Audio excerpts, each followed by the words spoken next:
Hello and welcome to Tim's BMW repairs and information. Now, I've said it before, is this the end of the 650? And of course I've always fixed it, it's been no problem at all. This time, this is the end of the 650. Yep, I'm parting company with the 650 after 10 years. Now I expect lots of people think, oh yeah, I know why. Blooming coolant tube has popped. No, that's fine. No coolant leaks. Oh, what about the stem seals? No, they're fine, no smoke at all. Yeah. Alternator bracket, yeah, I've done that. Lots of oil leaks. Yeah, well, that's quite normal. A little bit of oil leaking. No, in the end, I'm getting rid of 650 because it's death of 1,000 cuts rather than a problem. I mean, I drove 5 hours in this car yesterday and it was faultless. It was fantastic, all the power and yeah, it's such road presence and so on. But you know me, I quite like cars to be in really fine fettle like my E31 here. You know, it's absolutely perfect. Well, more or less. And this car's got to the point where I'm going to spend too much time trying to fix all the things to make it better. And so, yeah, it's time to get rid of the 650i. And what am I replacing it with? A 650i, yeah, but an F12 one. And I'll be telling you all about that later on. Right, now let's have a quick look around at all the problems. Yeah, when you look at the car to start with, especially through a video cam, you think that's absolutely perfect. But it's death of 1,000 cuts really when you start looking around at bits and bobs. And you realise, well, to make it perfect, I'm going to have to do this, that and the other. We'll have a look at the main problems. Well, the problem which is hardest to solve is the soft top. Now it's working perfectly again, apart from the rear window, which goes down in inches rather than straight away. Nice and clean, but it is faded, could be painted black. But this is the problem. It's just worn out. I use the soft top every time I drive it because I only drive it in the sun. Look, the gasket's broken. It's got a tear there.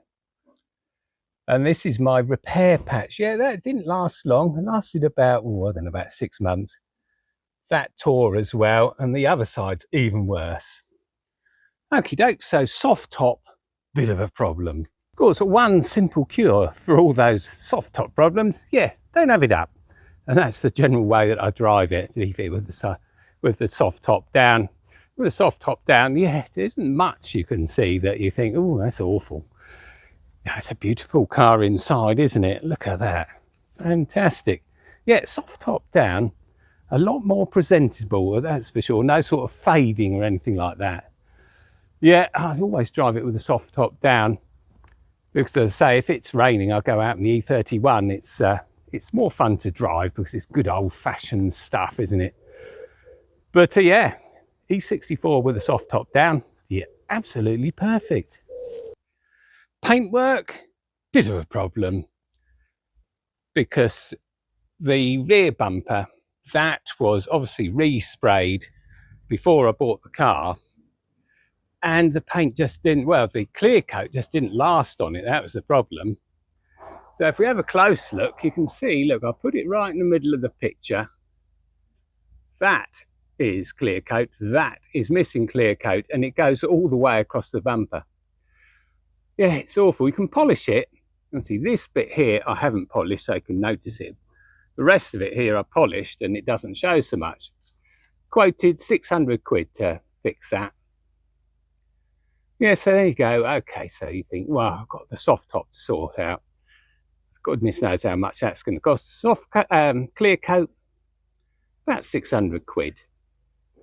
Yep, that's not great either. So you think 600 quid there. Whole bumper's got to be done because it was badly resprayed and you've got all these dots in it. Don't notice them until you're close up. But you've got all these little dots in it. So yeah, rear bumper, 600 quid to repaint all of that. Okay, you think, oh, that's not too bad. Then of course, yeah, the rear window goes up and down in 1-inch steps, which is a bit of a nuisance, but it can be done. And I have been doing it for, I don't know, a couple of years now. So yeah, that's not great. And you look at the rest of the car and think, yeah, that's got to be worth a few quid, hasn't it? Look at it, like shiny alloys, soft top, but hasn't got any lichen on and stuff like that. And then the next problem, we go to the next problem, which is where I resprayed the wing mirrors. Yeah, doesn't look too bad from there, does it? Yeah, that looks better, a lot better than it was. Get up close and you find that it's got crazing in it. Yeah, look at that. Everywhere I use that reusable 2K clear coat, failed. Absolutely useless stuff. Apart from the fact that it messed up my drive at the same time. I've got these white patches on it now. Oh, there you go. And then you say, well, right, okay. So that headlight is a bit dull. And that's inside the glass, not outside the glass. Say our glass enclosures. Yeah, they say, oh, it's no problem, just take it apart. Yeah, you've got to get half the bonnet off, half the bumper off to start with. Got to get it out, got to take it apart, got to heat it all up, unglue it. Yeah, I don't really fancy that, to be honest. Yeah, the rest of it looks fine, apart from where I used the clear coat stuff, and that sort of left a few sort of, I don't know, problems. It's sort of not quite red enough down there.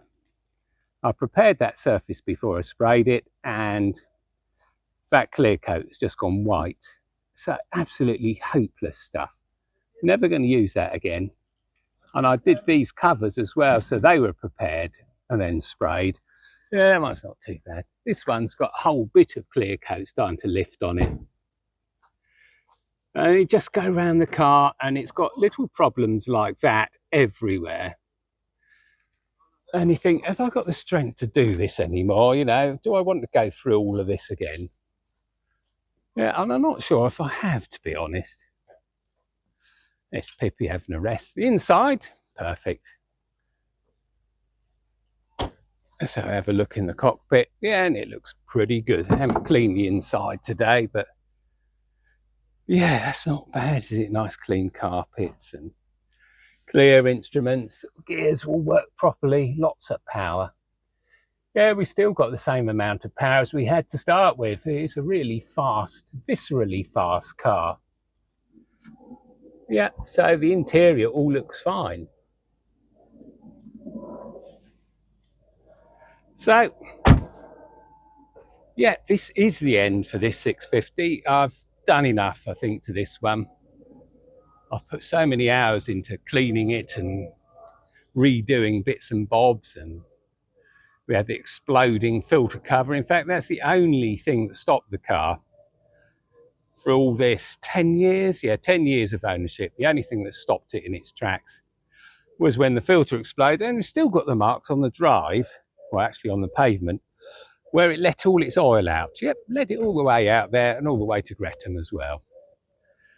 So yeah, not any other problems at all. We had the usual stuff, alternator bracket leaking, a few suspension things, but after 10 years, it's hardly cost a thing to keep going.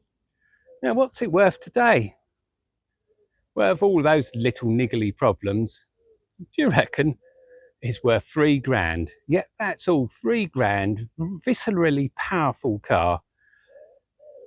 I mean, the engine and gearbox are absolutely perfect. Obviously, we service it every year.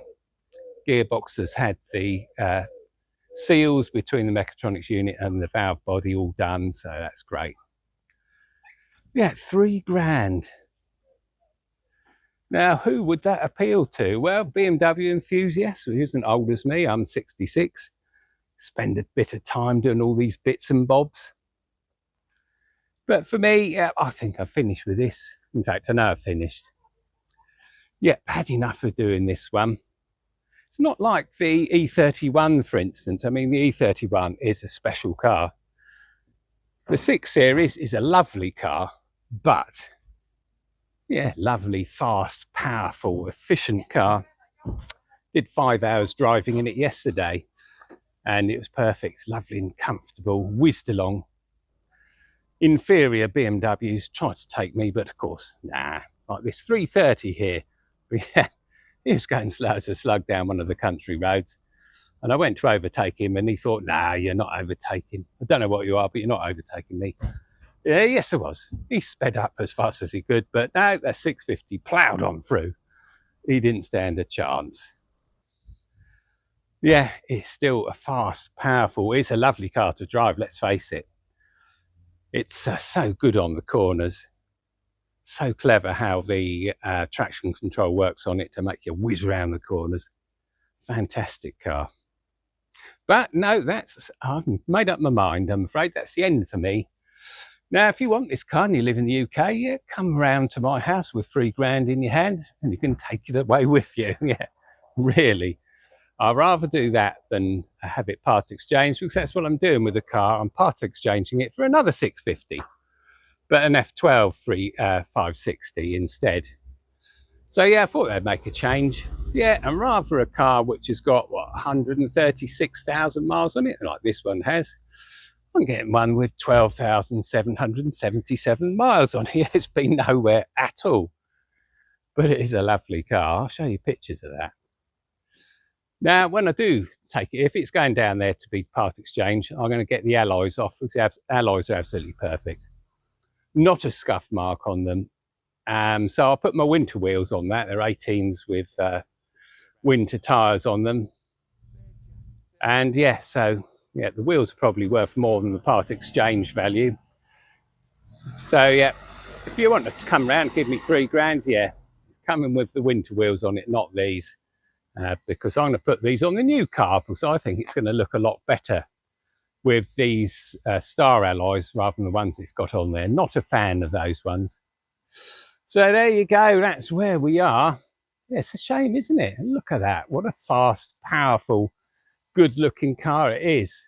Yeah, until you go sort of sneaking around looking at things, you'd think that's more or less perfect, wouldn't you? Especially when you see it go flying past you on the A3. Yeah, you think, oh, nothing wrong with that. Ah, there is, yeah, all little niggly things that start to weigh you down. Yeah, it is the weight of them. It's the death by 1,000 cuts is the problem. Things like the soft top are all fixable. I'd get a seamstress to do that if I wanted, who's used to working in leather. That would fix that. Rear bumper, 600 quid. Rear window, yeah, that's a complete pain, because the rear window cassette has to come out and with all the associated bits and bobs. And do you know what? At 66, I just can't be bothered. I'd like to start again with something else. Do another 10 years of motoring and another 6 series. Yeah, but I'm afraid it does mean that I have reduced capacity, which I have never done before in my life.